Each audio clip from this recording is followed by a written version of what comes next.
Your liver is one of the most important organs inside of your body. The liver is responsible for many things, which include fat loss, energy production, detoxification, and digestion. The liver has so many roles, I've nicknamed it the soccer mom organ because, like a soccer mom that does so many things for her family, the liver does so many things for the human body. And in this lesson, I'll be sharing with you some shocking information on what your feet and warning signs that your feet are giving you that your liver might be failing you. Now, of course, you could get some labs done and get some liver enzymes done. These are called ALT, AST, GGT. You can get an ultrasound done from your doctor to see what's going on with your liver. But these symptoms with the feet are the first signs to pay attention to. So I will outline them all for you. And at the end of this lesson, I'll give you the 3 best ways to improve liver function.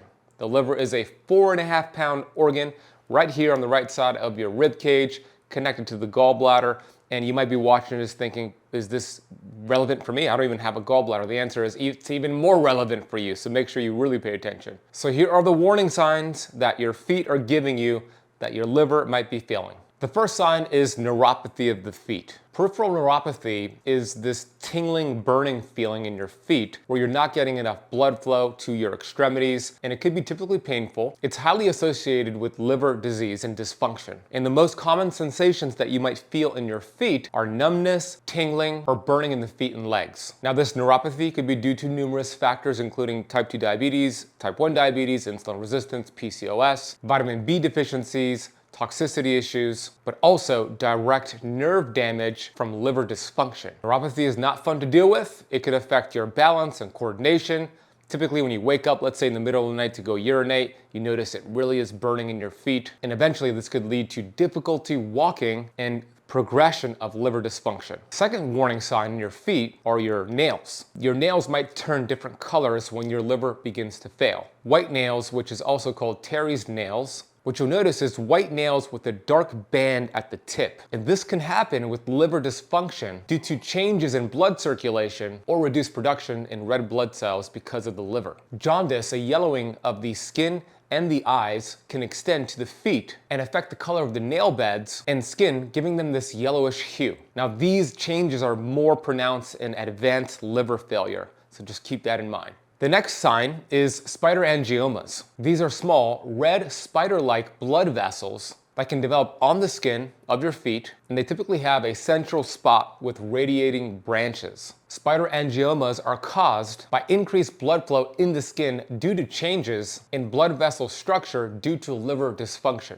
They are often seen in individuals with advanced liver diseases, such as cirrhosis of the liver, and this also can be an indicator, which is high blood pressure in the liver's portal vein. Next, we have itching of the feet, also called pruritus. That's the medical term for this. Pruritus associated with liver disease is persistent and damn annoying. This can be intense, leading to you scratching your feet often, which may make the skin worse and damage it even further. The itching is usually worse at night and can affect not just the feet, but other parts of the body, including the hands, arms, legs, and trunks. Itching is commonly linked to elevated levels of bile salts in the bloodstream, which can accumulate in the skin due to impaired liver function. Then we have edema, which is swelling of the feet. The swelling in the feet and ankles are known as peripheral edema. It's often more noticeably towards the end of the day and may improve after elevating your legs. This swelling could be due to a buildup of fluid in the lower extremities caused by decreased liver function in clearing fluids and proteins from the body. In severe cases, the skin over the swollen areas may even appear stretched, shiny, or pitted when pressure is applied. One of the things that I use with my clients is these 2 patches called X39 and X49, where we put it directly on the feet that has the edema, and it dramatically helps to reduce the swelling. I'll show you an image of a before and after, and I'll drop a link in the notes below for you to get these patches as well. Now let's discuss how to improve liver function to get rid of these symptoms and you could thrive, burn fat, detoxify, and feel good. How does that sound? Something that's really interesting about the liver cells, it regenerates constantly. Liver cells are reproduced and regenerated and renewed every 150 to 500 days. And one of the most interesting facts about the liver is that it can almost entirely regenerate itself, meaning you could lose about 90% of your liver's functioning capacity and it could regenerate back to working at 100% when you incorporate some of the tips I'm going to outline for you. There are 3 of the best ways to improve liver function. Let's get started with those 3. The first step to repair your liver is to avoid snacking and practice intermittent fasting. When you are eating frequently, eating every 2 to 3 hours, snacking in between meals, especially with high processed carbohydrates like the standard American diet, it destroys your gut's integrity at the tight junction level. Of course, this leads to leaky gut and overall dysfunction of the intestinal lining. What happens next? The liver gets inflamed and then it creates this negative hormonal cascade. The liver hugely dictates your hormonal system, the endocrine system. And when you're stressing the liver by eating too frequently and eating high processed carbohydrates, the liver becomes fatty. We see a rise in non-alcoholic fatty liver disease, and it's because of this. When this happens, there's an inflammatory gene cascade that goes through the entire system of the human body. The blood-brain barrier then breaks down, kidney tubules stop filtering as well, and you become a sponge for toxins and inflammation. When you practice intermittent fasting, when you avoid snacking in between meals as well, you allow your body to pull fat from the liver, giving it a break, giving it a reset, and it goes on to repair itself. And you could quickly reverse a lot of these symptoms that develop by eating too frequently and eating carbohydrates in excess. Intermittent fasting is terrific, and you could easily adopt an 18-6 protocol, meaning out of a 24-hour period, for 18 hours, you're in that fasted state. You're lowering inflammation, you're lowering insulin, you're tapping into body fat, you're pulling fat from your organs, including your liver, and then you have a 6-hour eating window. Ideally, you want to eat healthy amounts of proteins and fats and limit your processed carbohydrate intake within that 6-hour window. So what that would look like on your schedule, a simple protocol is between 12 p.m. and 6 p.m. is your eating window. You have maybe 2 or 3 meals max in that window, focusing on protein and fat, low carbohydrate, and then from 6 p.m. to 12 p.m. the next day, you're in the fasted state. What can you have during your fast? Water, tea, electrolytes, minerals, coffee, but no food. We want to give that liver a good break. If you want to learn more about intermittent fasting, I have a best-selling book called The Intermittent Fasting Cheat Sheet, where I answer the top 20 questions on fasting and give you also different schedules to practice fasting.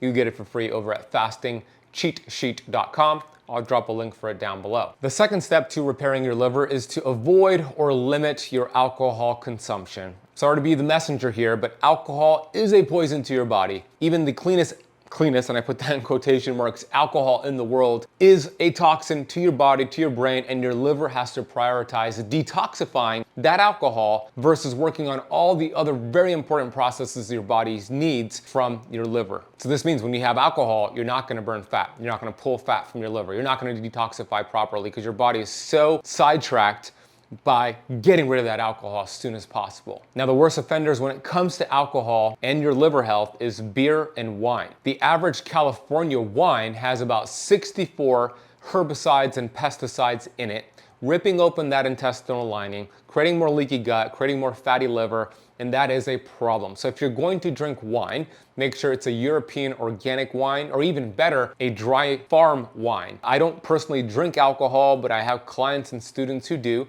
So I say, if you're gonna drink, go with the dry farm wine, which is low in sugar, it's organic, it's biodynamic, and it's free of sulfates and all these additives that are typically found in wine. And you could get your dry farm wines over at ketocampwine.com. I'll put a link for that down below and some more articles that I've written on the dangers of wine and how to wine shop properly.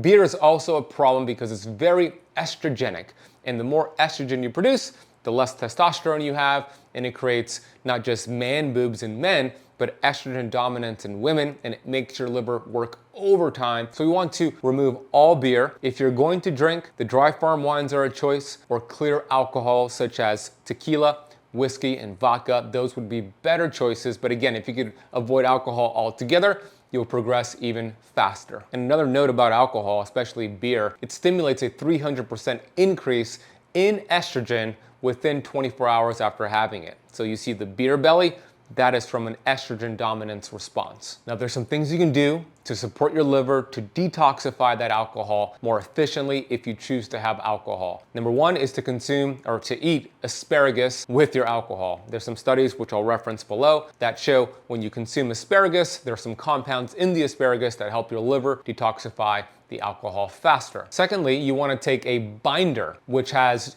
activated charcoal and different binders to help catch some of those toxins from the alcohol and detoxify it faster. You would take that binder about an hour before drinking alcohol. And then lastly, glutathione, which is your master antioxidant, very important for the liver, very important for detoxification. You want to take high quality glutathione, again, about an hour or right before drinking your alcohol as well. Not all glutathione supplements are the same. I actually use a patch, a glutathione patch from LifeWave that I put on my feet, actually, on the meridian where your liver is, and it comes with instructions on where to put it. And I'll put a link for that glutathione patch from LifeWave down below, along with other glutathione supplements that I typically use. And the third way to improve liver function is to incorporate these specific foods, supplements, and biohacks. The foods are gonna be bitters. I want you to remember this forever. Bitter for the liver. Bitter-rich foods are so healthy for you. Bitter-rich foods stimulate that soccer mom organ, liver, to produce healthy bile. Bile is a green substance your liver produces, the gallbladder stores,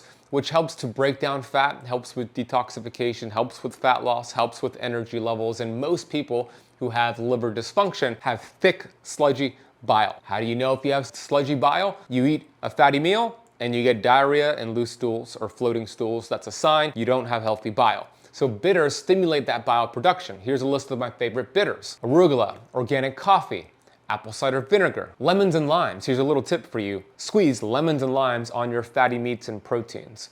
Radicchios, artichokes, ginger tea, milk thistle tea. Season your foods with rosemary, thyme, basil, dill. These are all fantastic bitters for the liver. Consume Brussels sprouts and broccoli. These are all going to help that liver produce that bile. Then we have biohacks like red light therapy, also called photobiomodulation. And I have a lot of videos and interviews on my Metabolic Freedom podcast on this topic. But what you want to do and what red light therapy does, when you shine that red light on your liver, again, the right side of your rib cage right there, it will stimulate mitochondrial biogenesis in that liver. It just helps it function better. The protocol would be 10 minutes, 10 inches away of red light twice a day. And of course, there are different lamps and red light lamps and panels out there. Most of the stuff on Amazon, it's not going to get you the effect that you want. They don't penetrate as deep.